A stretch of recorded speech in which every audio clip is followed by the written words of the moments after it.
Donc là c'est la partie, une fois qu'on a ça, c'est une partie qui va être délicate puisque je vais devoir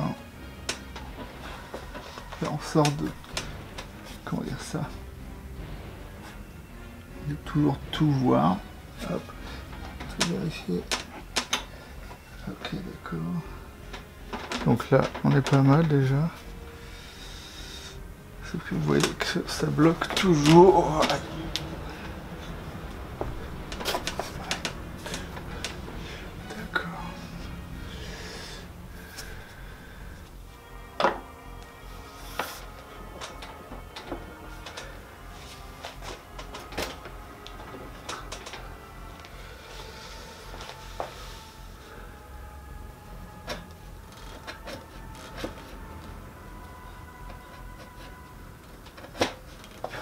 Donc j'ai posé le manche, mais comme, enfin, c'est pas fini, je vais faire tout le reste et je vais voir le positionnement de certaines choses,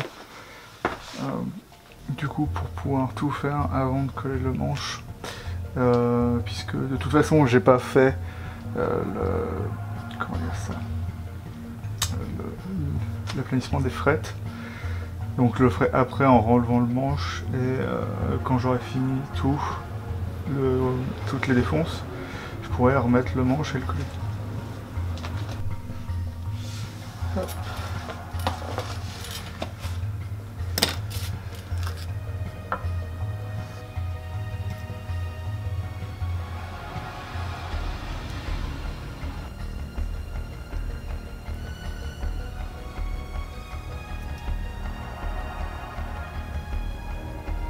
Je vais aussi dessiner ce qu'il faut pour faire le chevalet. C'est pour ça que j'ai pris le matériel qu'il fallait pour ça. C'est beaucoup. D'accord.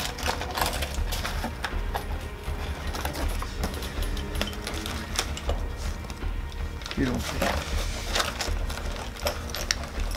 voilà. Notre chevalet.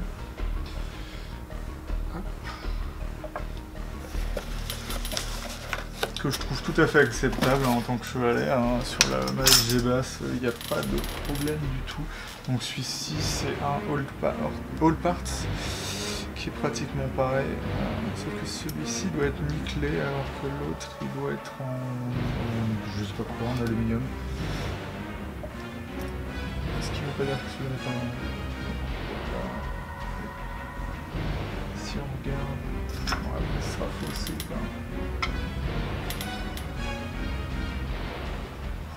C'est plutôt pas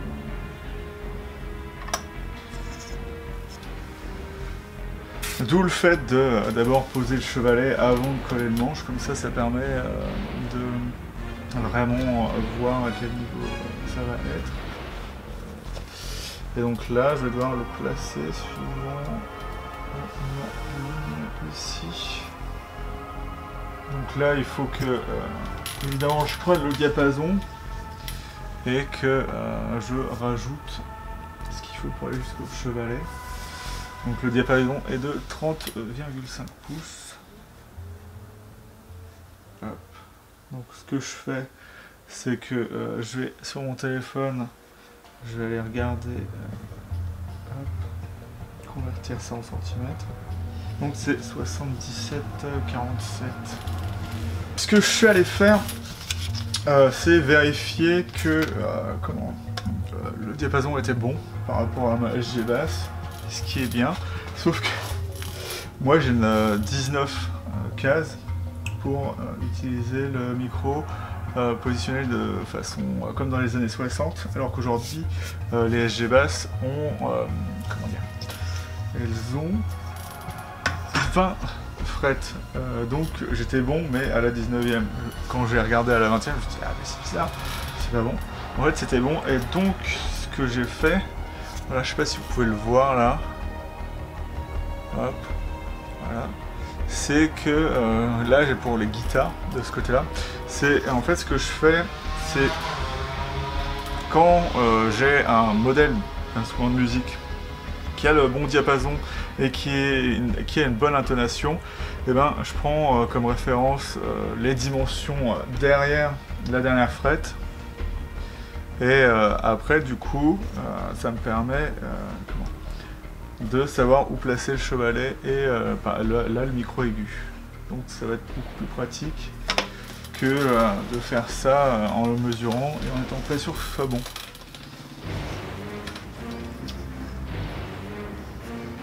Donc là, je le mets sur la bonne. Parce qu'en fait, ce que j'ai fait là, si vous regardez là, je sais pas si vous voyez, voilà, c'est que au cas où je fasse des 20 cases, j'ai mis 19 et 20 pour pouvoir me positionner. Et du coup, là, on se place au centre. Et donc là, je vais pouvoir à la fois placer le micro aigu et aussi placer le chevalet. Petit exemplaire assez cool de SG Bass, qui est plus cool dans le sens du jeu. Il faut que j'enlève ma sueur là-dessus. Enfin, pour moi, c'est une des guitares, enfin des basses les mieux intonées que j'ai jamais vues et qui sonne très très bien. Donc que dire de plus? Bon, elle est faite comme une Gibson. Donc là, je vais juste, hop.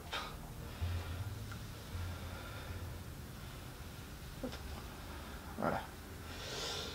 Et ma foi, ça semble tout à fait correct. Ah.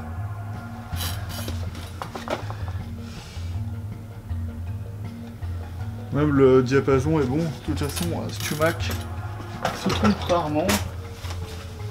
Surtout quand on découvre que les guitares Gibson n'ont pas le bon diapason, le diapason dit.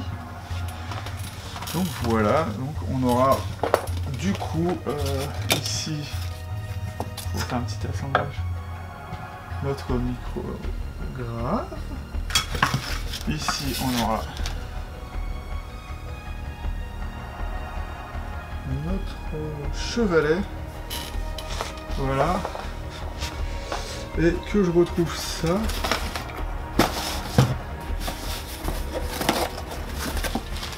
Alors la base est comme ça, hein, mais ça va dégager. Hein. Il va falloir que je le retransforme en quelque chose de correct. Sinon je rachèterai un capot. Que j'espère ne pas avoir à faire. J'ai des bobines comme il faut pour faire ça, je pense encore. Sinon j'utiliserai celle-là. Et du coup on aura ça. J'ai envie de tester de toute façon la platine en laiton. Donc on va voir ça. Donc du coup on aura notre petit instrument qui sera comme ça, avec double micro humbucker, donc un Firebird à l'arrière. Donc ça va être deux aimants qu'il y aura dedans. Ce capot horrible n'est pas noir, hein. Normalement je vais le poncer et on verra ce que ça donne. Hein. J'espère que ça donnera quelque chose.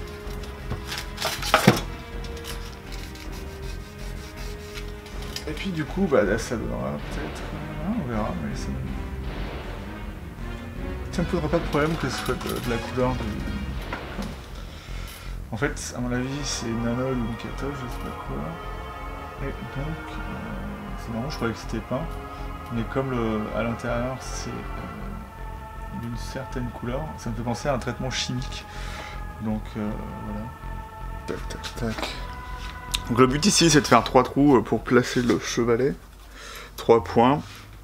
Donc j'ai dû acheter une 11,5 mm pour faire entrer mes 12 dedans. Donc voilà, j'ai déjà marqué les trous si vous voyez. Et on va faire ça. Donc normalement il me faut 23.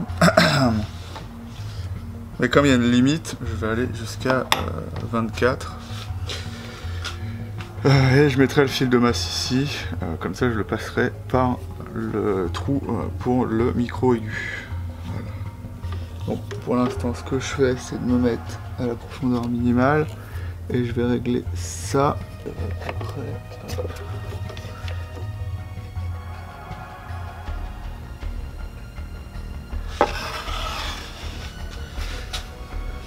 Donc mieux vaut faire un trou légèrement plus profond, parce que si vous vous retrouvez à vraiment, comment dire,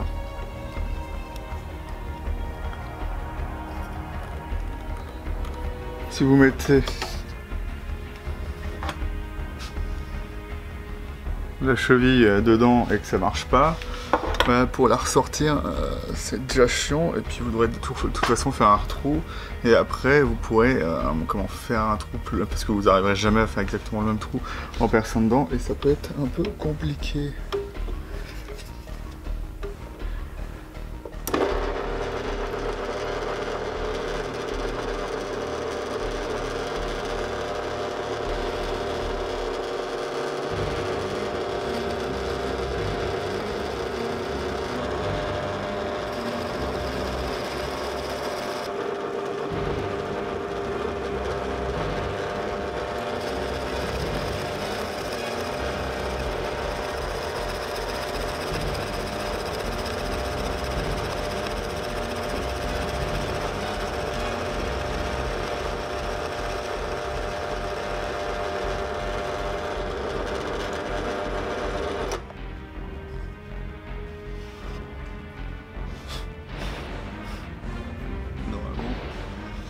C'est bon, ça devrait marcher correctement. De toute façon, j'ai pas le choix. Hein. C'est d'ailleurs pas le choix le plus facile à poser. Hein. Il n'y a pas qu'à faire le vis et ça marche à peu près. Là, il faut bien faire attention à l'alignement qui, je le sais, hein, il y a une marge d'erreur. Je fais ça à la main, donc je peux pas être parfait. Hop. Donc j'essaye un peu d'enlever le bois autour pour pas trop abîmer le fil du bois. S'il est cassé, il ne veut pas complètement partir. Et on va voir après. Bon, après c'est un montage à blanc où c'est pas finalisé, hein, parce que de toute façon celui-là je pourrais pas le poser directement. Et puis il faudra que j'aplanisse de toute façon avant de poser ça.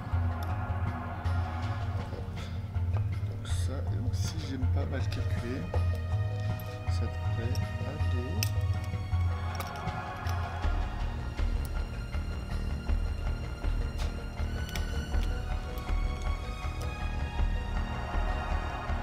Ouais, c'est juste.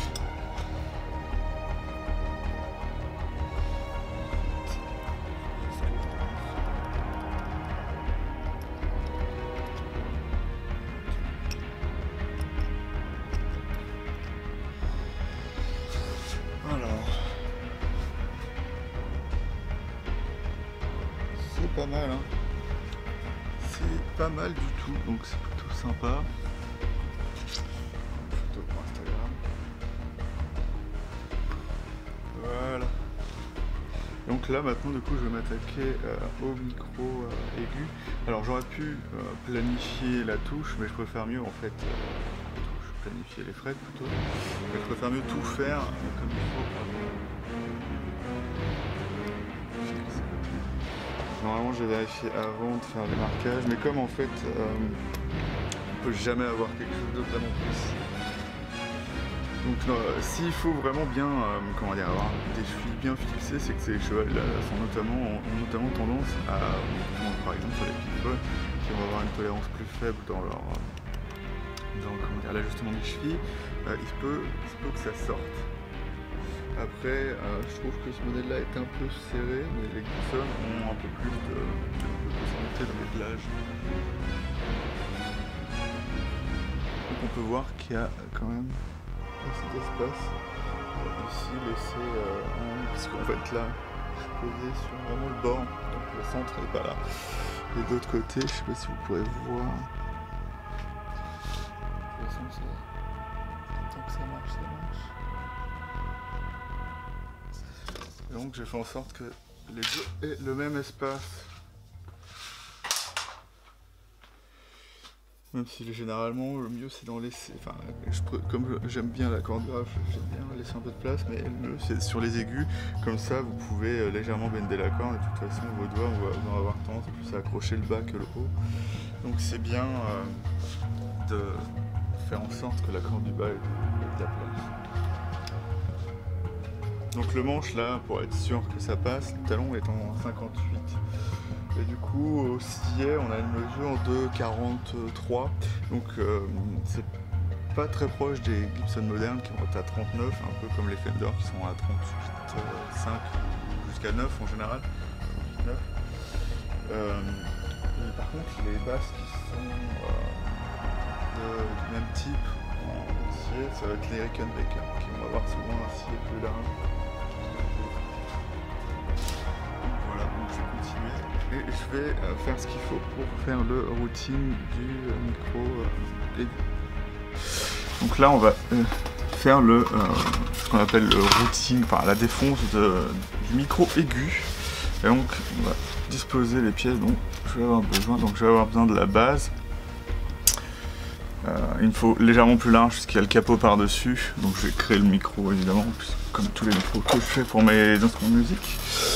Et pour mes guitares et mes basses. Et après on va avoir besoin d'autre chose.